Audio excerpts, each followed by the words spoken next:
여러분 안녕하세요. 이 시간에는 사무엘하 18장 말씀 중심으로 드리겠습니다. 다윗 왕이 아들 압살롬의 반역으로 인하여서 급히 도망 나왔죠.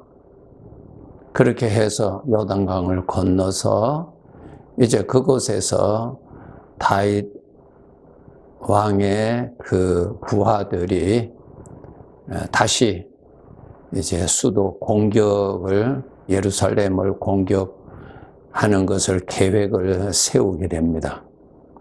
그렇게 해서 이제 서로 전쟁, 내전이 일어나게 됩니다.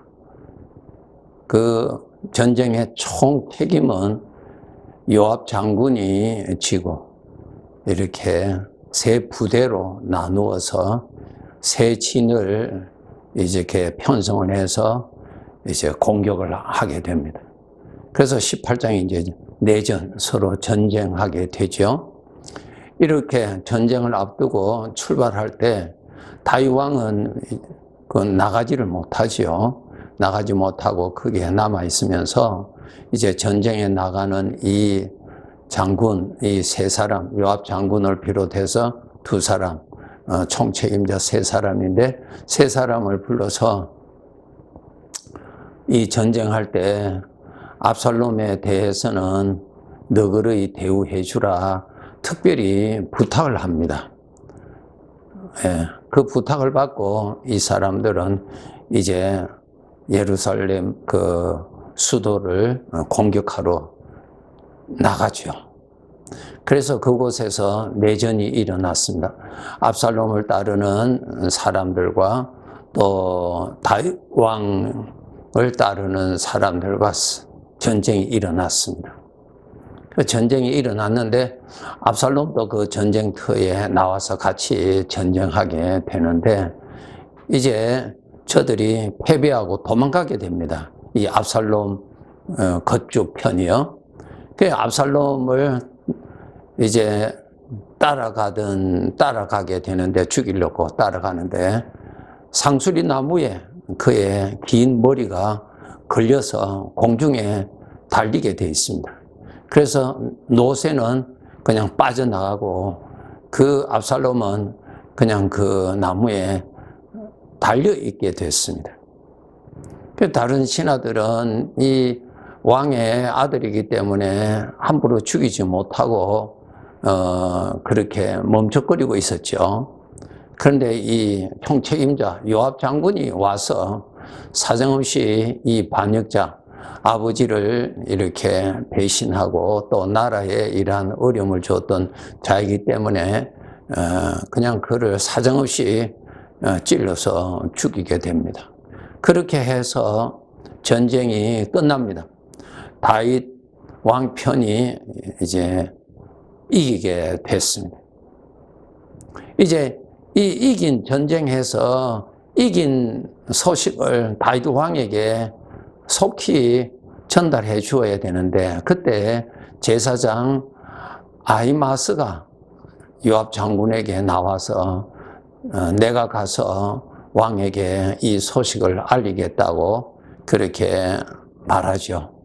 그럴 때에 요압 장군이 생각할 때 이것은 물론 이겨서 좋지만은 다윗 왕이 특별히 준비한 그 압살롬이 죽었기 때문에 이것은 좋은 소식도 되기도 하지만은 아주 슬픈 소식이도 되기 때문에 제사장 아히마스가 가는 것보다 다른 사람을 보내는 것이 낫겠다 해서 요압 장군이 구수 사람, 다른 사람을 보냅니다.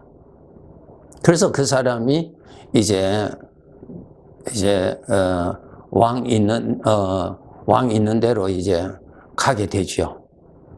간 다음에 여전히 이 제사장 아히마스가 요압 장군에게 와서 한사코 자기가 가서 왕에게 이 소식을 전하고 싶다고 그렇게 구하게 됩니다. 할 수 없어서 요압 장군이 그렇게 하라고 그랬습니다. 이미 그 구스 사람은 이미 출발했습니다. 그런데 이 제사장 아히마스가 지름길을 잘 알아서 아주 빨리 나귀를 타고 달려갔습니다. 달려가서 이 제사장 아히마스가 먼저 도착을 했습니다. 도착을 하니까 도착을 해서 이제 다윗 왕을 만나죠. 만나서 제일 먼저 보고한 것이 전쟁에서 이겼습니다. 그 보고를 먼저 하죠. 그렇게 하고 있으니까 왕이 묻습니다. 압살롬은 어떻게 됐느냐 묻습니다. 그럴 때 이 제사장 아히마스가 좀 멈칫거리고 바로 대답을 하지를 못합니다.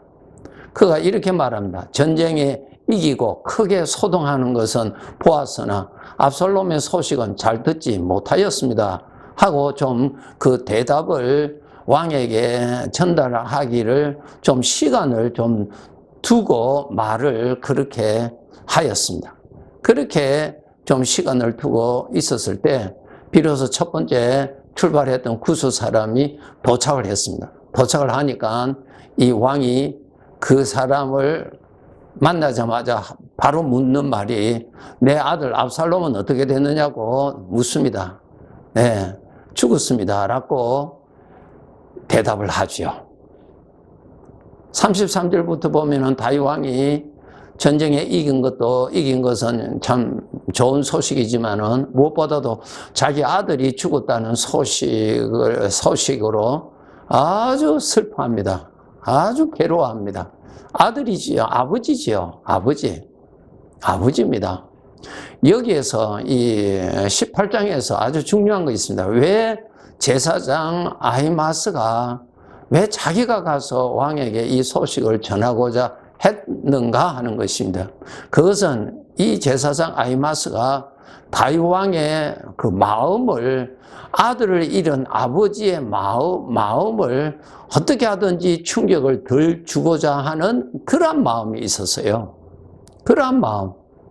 참 충성된 신하지요. 이 일로 인해서 아들이 죽었다는, 물론 그 아들이 아버지를 배반하고 쫓아내고 정말 용서할 수 없는 불효고 국가적으로도 아주 불충한 죄를 지었습니다만은 그래도 자기 아들이 죽은 아버지의 가슴, 아버지의 마음은 다른 사람은 모르지요. 그래서 이 제사장 아히마스가 그 고통스러워하는 그 다윗 왕의 마음을 조금이라도 좀 충격을 덜 주고자 했던 왕에 대한 충성된 마음이 있었습니다. 그래서 그가 가서 지혜롭게 왕에게 대답을 하려고 했었던 것입니다. 그런데 구스 사람은 그건 전혀 생각하지 아니하고 가서 전쟁에 이겼습니다. 왕의 아들은 죽었습니다. 제3자로서 이렇게 보고를 했죠. 33절에 보시면은 이 소식을 듣고 다윗 왕이 이렇게 슬퍼합니다. 내 아들 압살롬아, 내 아들 압살롬아, 차라리 내가 너를 대신하여 죽었다면 압살롬 내 아들아 하였더라. 이 한 구절에 내 아들이라는 말이 5번이나 나옵니다. 아버지의 마음이죠. 아버지의 마음. 법적으로 보면은 당연히 죽여야죠. 당연히 처벌해야죠.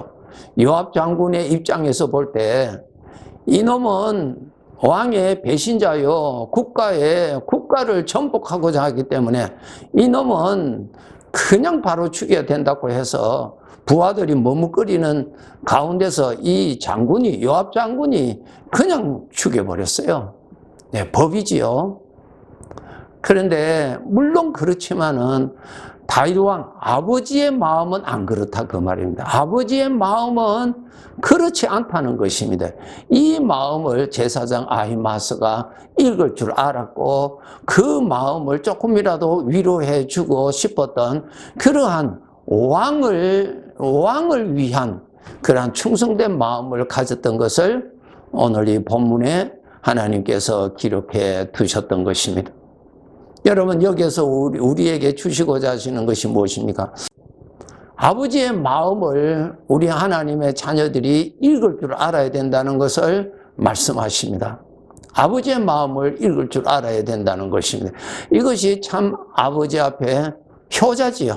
효자지요. 예, 효자지요. 히브리서 11장 5절에 에녹은 하나님의 마음을 기쁘시게 하는 자라 아버지의 마음을 읽을 줄 알았단 말입니다.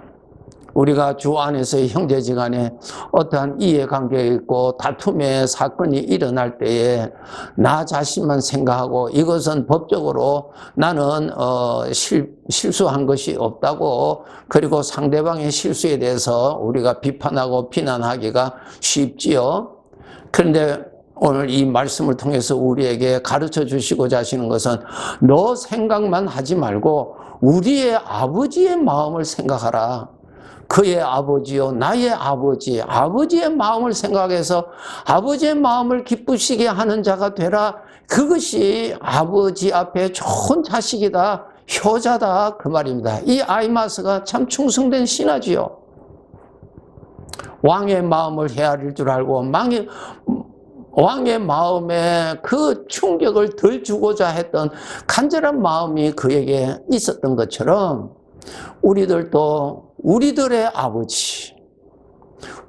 아버지의 마음을 괴롭히지 아니하기 위해서 주 안에서의 형제 자매들이 서로 양보하고 서로 참을 줄 알고, 내가 좀 손해볼지라도 내가 손해당하고, 왜? 아버지의 마음을 괴롭히지 않기 위해서입니다. 참 좋은 자식이죠. 빌립보서 4장 2절에 보시면은 내가 유오디아를 권하고 순두계를 권하노니 주 안에서 같은 마음을 품어라 라는 말씀이 있습니다. 이 빌립보 교회에 유오디아와 순두계라고 하는 참 그 두 사람의 이름이 여기에 기록되어 있다는 것을 보면은 짐작컨대 그 교회에 두 사람 다 아주 기둥과 같은 사람인 것 같습니다. 그런데 어떠한 일로 서로 마음이 맞지 아니하고, 어떠한 일로 하나가 되지 아니하고, 어떠한 일로 지금 참 서로 안 좋은 것입니다. 그것의 영향이 교회의 영향이 가고 성도들에게도 영향이 갑니다. 그때에 성령께서 사도 바울을 통해서 말씀하십니다. 주 안에서 같은 마음을 품으라. 무슨 마음? 유오디아의 마음을 품는 것이 아니고 순두계의 마음을 품는 것이 아니고 우리의 아버지의 마음을 헤아려라. 우리 아버지의 마음을 기쁘시게 해드려라. 우리 아버지의 마음 평안하게 해드려라. 이스라엘은 내 아들이요 내 장자라고 아버지가 말씀하셨어요. 장자의 특권, 의무가 무엇입니까? 아버지를 모실 수 있는 특권이에요. 의무면서도 특권이지요. 아버지를 기쁘시게 하는 것이 잘 모시는 것입니다. 참 유오디아와 순두계를 통하여서 하신 말씀, 너의 마음을 주장하지 말고 네가 각각 옳다고 하는 그것 주장하지 말고 내 마음을 좀 보고 생각하라. 내 마음을 기쁘게 하고 내 마음을 편안하게 해라. 그 기준으로 생각하라. 그 말씀입니다. 그 말씀이에요. 좋은 자식이지요. 좋은 자식. 하나님의 아들이라고 하는 신분으로 우리가 천국에 갑니다. 그래서 아버지의 나라로 가는 것입니다. 그러면 아버지의 아들들이 모였을 때 어느 아들이 영광을 받겠습니까?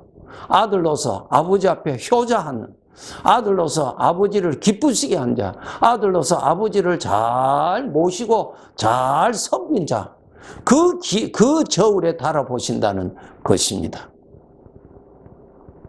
그래서 우리가 에녹처럼 하나님의 마음을 기쁘시게 하는 자로 살도록 노력하셔야 됩니다. 데살로니가전서 2장 4절에 보시면은 우리가 이와 같이 말하면 사람을 기쁘게 하려 함이 아니요 하나님을 기쁘시게 하려 함이라.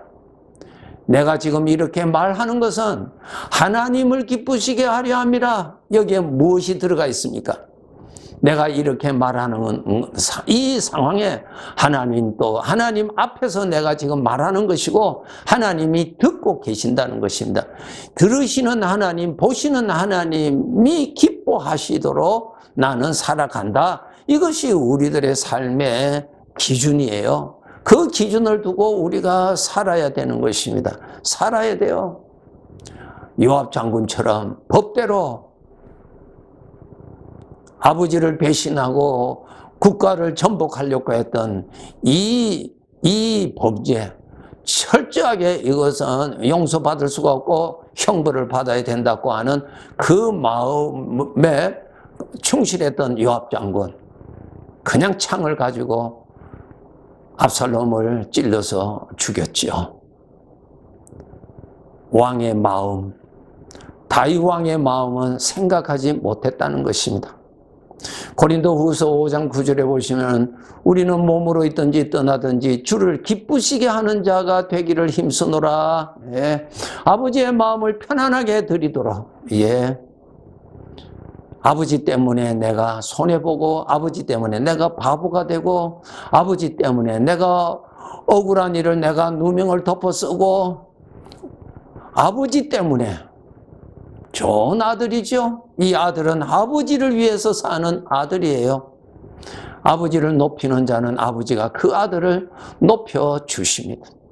말라기서를 읽어보시면은 하나님 아버지께서 이스라엘 백성들을 향하여서 아주 고통스러운 말씀하시죠. 내가 너의 아비인데 내가 나를 공경함이 어디 있느냐? 내가 너의 아비인데 너는 나를 무시한다? 말라기 1장의 말씀이죠. 말라기 2장에 보시면 무엇입니까? 내가 너희들과 함께 있는데도 너희들은 말을 함부로 한다. 나는 그런 말로 인해서 내가 듣기가 아주 괴롭다 그랬습니다. 불효자식이에요. 아버지를 모시고 아버지 보시는 앞에서, 아버지께서 들으시는 앞에서 늘 조심하시고, 그렇게 아버지의 마음을 괴롭히지 말고 아버지의 마음을 편안하게 드리는 그러한 소원된 아들의 마음을 가지고 남은 생에 열심히 우리가 살아야 할 것입니다. 네, 감사합니다.